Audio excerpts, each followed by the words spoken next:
ওই তো ওকে 70,000 ভোটে নওদাতে হারাবো। সেদিন নওদাতেও 1 তারিখে বলে গেছে,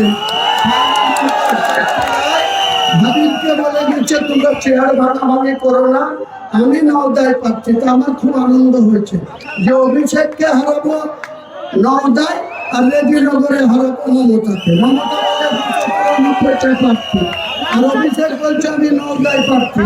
রেজিনগরের লক্ষাধিক ভোটে জিতবো ওটা মমতা হারবে, আর নওদাতেও 70,000 ভোটে জিতবো ওটা অভিষেক হারবে।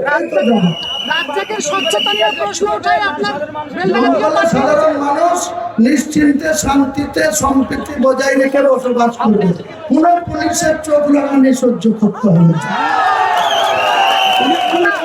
তিনি বলবেন মুর্শিদাবাদের দায়িত্ব আমি আজ থেকে কাঁধে তুলে নিয়ে গেলাম, সব কাজ আমি করবো। কি বলবেন? মুর্শিদাবাদে তো আর মনোনয়নের ডেট নাই। ওর বাপের ক্ষমতা থাকতো তার ওই এমপিতে থেকেও তো এমএলএ তে ভোটে লড়া যায়।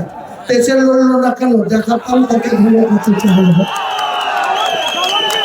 বিধায়কের স্বচ্ছতা নিয়ে প্রশ্ন ওঠাই বেলডাঙ্গা থেকে বাবুর আলীকে আনা হয়েছে। তাই বাবুর আলী ধরে রাখলাম আমার ভাগ্নে হয়, বুঝলেন, আমার ফুফুতো বোনের ছেলে।